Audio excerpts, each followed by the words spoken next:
Hey guys! Welcome to part 2 Tirumala series. And ఇక్కడైతే మేము కొండ మీదకి వెళ్ళిపోయిన తర్వాత మార్నింగ్ 10 కల్లా కొండ మీదకి వెళ్ళిపోయాము. సో, అలాగా సిఆర్ఓ ఆఫీస్‌కి బయలుదేరిపోయామనమాట. మొత్తం అంతా తిరుక్కొని వెళ్ళిపోయాం. అలాగే స్కూటీ ఉంది కదా! మొత్తం అన్నీ చూసుకొని వెళ్ళిపోదాం అని చెప్పి. సో, ఇదైతే మేము ఇప్పుడు తిన్న టిఫిన్ సెంటర్ అనమాట. ఇక్కడైతే టిఫిన్ చాలా బావుంటది. Mini tiffin. 110 రూపీస్‌కి బావుంటదనమాట. సో, లాస్ట్‌కి అయితే లైన్‌లోకి వస్తాం. చాలా తక్కువ మంది ఉన్నారని చెప్పి నేనైతే లైన్‌లోకి వస్తాను పరిగెట్టుకొని. సో, దాని తర్వాత ఇక్కడైతే ఇంత తక్కువ మందున్నా మాకు అరౌండ్ 2 అవర్స్ పడిందనమాట టికెట్ రావడానికి మా చేతిలోకి. సో, అక్కడైతే 8 కంపార్ట్మెంట్స్ ఉన్నాయి. కానీ 2 కంపార్ట్మెంట్స్ ఓపెన్ చేశారు. సో, నాకు అందుకే అంత టైం పట్టింది. సో, మాదైతే 2423. సో, అక్కడైతే ఇంకా నెంబర్ రావడానికి చాలా టైం పడుతుంది. సో, ఈలోపు మళ్ళీ ఒక రౌండ్ వేసేద్దామని చెప్పి అలాగ వెళ్ళిపోయాము. సో, ఇక్కడైతే జనాలు ఇదంతా ఫ్రీ దర్శనం అనమాట. ఇక్కడి నుంచి స్టార్టింగ్ వీళ్ళంతా ఫ్రీ దర్శనం గంటలు గంటలు తరబడి ఉన్నారనమాట. ఎస్ఎస్టీ టోకెన్స్ అయితే అలా కాదు, చాలా ఫాస్ట్‌గా అయిపోతది దర్శనం. అందుకే ఇక్కడికి తీసుకొచ్చి పాలు, ఫుడ్డు అన్నీ ఇస్తున్నారు టీటీడీ వాళ్ళు. సో, ఎస్ఎస్టీ టోకెన్స్ ఉన్న వాళ్ళు ఎంట్రన్స్ ఎక్కడని చెప్పి వెళ్ళామనమాట. సో, అక్కడి నుంచి ఎంట్రన్స్. సో, అలాగా వెళ్ళిపోయాము ముందుకి. ఫుడ్ టైం అయిపోయిందని ఫుడ్ ఎలాగో మనకి ఫ్రీ ఫుడ్ పెడతారు కదా తిరుమల. సో, తినేయడానికి అని చెప్పి వెళ్ళిపోయాము. లైన్ కట్టేసాము. సో, ఇక్కడైతే చాలామంది జనాలు ఉన్నారు. సో, మేమైతే మధ్యాహ్నం వెళ్ళామనమాట ఫుడ్ కోసం లంచ్‌కి. సో, ఇక్కడైతే డిన్నర్ ఎప్పుడు, బ్రేక్‌ఫాస్ట్ ఎప్పుడు, లంచ్ ఎప్పుడు అని చెప్పి రాసి పెట్టున్నారు. ఓం నమో వెంకటేశాయ. చూస్తే చాలా వ్యూ అయితే చాలా బాగుంది. ఇక్కడి నుంచి మొత్తం ఫోటో అంతా తీద్దాం అంటే అవ్వలేదు. ఎలా తీస్తారో మరి ఒకసారి ఇంకొకసారి ట్రై చేద్దాం అనుకున్నాం. సో, మా వాడైతే దెబ్బకు పడుకుండిపోయాడు అవన్నీ తిరగడం వల్ల.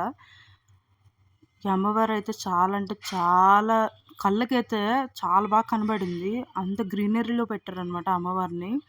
చాలా అంటే చాలా బాగుంది. సో, లాస్ట్‌కి అయితే ఫుడ్ తినడానికి లోపలికి వస్తాము. సో, ఫస్టే ఈ 3 కూరలు సర్వ్ చేసి పెట్టేశారు. కూరలు కాదు, పచ్చడి, వంకాయ పప్పు, వంకాయ శనగపప్పు అండ్ ఏదో ప్రసాదం పెట్టారు. తర్వాత వడ పెట్టారు. ఆ తర్వాత అన్నం, అందులోకి సాంబార్ వేసి, పెరుగు వేసి, చారు కూడా వేశారనమాట. సో, లాస్ట్‌కి ఇంకా రాలేదు మాకు రూమ్స్‌కి టికెట్స్. సో, మేమైతే వండడానికి అని చెప్పి ఈ కళ్యాణ ఘాట్ అనమాట. సో, ఇక్కడైతే చిన్నపిల్లల చెవులు కూడా కుడతారనమాట. వీళ్ళే వాళ్ళనమాట. సో, మేమైతే ఇంకా రూమ్స్ రాలేదని ఇక్కడికొచ్చి రెస్ట్ తీసుకుందామని వచ్చాము. సో, ఎవరికైనా రూమ్స్ ఇంకా లేట్ అయితే ఇక్కడికి రండి. స్కూటీ కానీ, బళ్ళు కానీ ఏమైనా ఉంటే నడుచుకొని వచ్చినా చాలా దగ్గరగా ఉంటుంది. సో, ఈ పాపకి అయితే చెవులు కుడుతున్నారు. చాలా అంటే చాలా ఏడ్చింది. వాళ్ళు చాలా బాగా ప్రొఫెషనల్ కదా! చాలా బాగా అంటే చాలా బాగా కుడుతున్నారు. పిల్లల్ని ఏడకుండా ఆడించుకొని కుడుతున్నారు. సో, దగ్గరుండి. సో, ఎవరైనా కుట్టించుకోవాలనుకుంటే ఇక్కడికి రావచ్చు.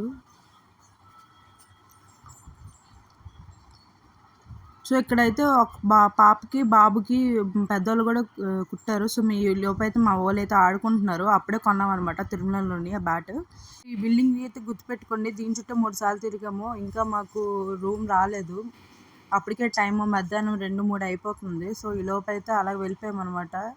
ఇదైతే అక్కడున్న రిజర్వాయర్, జపాలి వేణుగోపాల స్వామి టెంపుల్, పాతాళ గంగ ఇవన్నీ ఉంటాయన్నమాట. సో, మేమైతే చాలా సార్లు వెళ్ళాం. సో, ఈలోపు టైం అయిపోతుంది, రూమ్స్ వచ్చేస్తాయేమని చెప్పి మళ్ళీ వెనక్కి వెళ్ళిపోయామన్నమాట. సో, ఇంకా రూమ్ రాలేదని చెప్పి ఈలోపేమో వెళ్ళి స్నానాలు చేసేద్దాం కనీసం ఈలోపైనా అని చెప్పి ఈవినింగ్ 4 అయిపోయిందని చెప్పి వెళ్ళిపోయాము. సో, మా దర్శనాలు అయితే 8:00 అనమాట. సో, ఇక్కడైతే చాలామంది జనాలు ఉన్నారు. సో, ఫైనల్లీ అయితే తిరుమలలోని పుష్కరంలో స్నానం చేయడం చాలా అదృష్టం అనమాట. ఆ అదృష్టం మాకు దక్కినందుకు చాలా బ్లెస్డ్ అనమాట మేము. సో, మా వాళ్ళైతే దిగిపోయారు. ఈలోపు నేను వీడియో తీసుకుంటున్నాను అనమాట మొత్తం అంతాన. సో, లాస్ట్‌కి మాకు అటు తిరిగి ఇటు తిరిగి ఈ బిల్డింగ్ వైపే వచ్చిందనమాట రూమ్ కూడా. థర్డ్ ఎన్సీ అనమాట. ఎన్ అంటే న్యూ, సి అంటే చాలరీ అంట. న్యూ అన్నారు కానీ న్యూ కాదు, రెనోవేషన్ చేస్తున్నారు. బయట అయితే చాలా దరిద్రంగా ఉంది. రూమ్లో అయితే పర్లేదు, బాగానే ఉన్నాయి. మేము వెళ్ళేప్పటికైతే క్లీన్ చేస్తున్నారు. సో, ఎక్కడైనా ఉన్నదే కదా, అక్కడ ఉన్న వాళ్ళు డబ్బులు అడుగుతారు రూమ్ క్లీన్ చేసినందుకు. సో, ఇక్కడైతే మాకు ఒక పెద్ద బెడ్రూమ్ ఇచ్చి, దానికి 2 బెడ్స్ ఇచ్చి, చేంజింగ్ రూమ్ ఒకటి ఇచ్చారు, 2 బాత్రూమ్స్ ఇచ్చారనమాట. సో, మాకైతే టైం అయిపోతుంది. గబగబా మాకైతే 5కి వచ్చిందనమాట రూము. సో, గబగబా బయలుదేరిపోయి మాకు 8 గంటలకు కదా. సో, ఈలోపు బయలుదేరిపోయి వెళ్ళిపోయాం. ఈలోపు అయితే వర్షం కూడా పడుతుంది. సో, బయట రాత్రి ఉండి మర్చిపోకండి. Bye bye.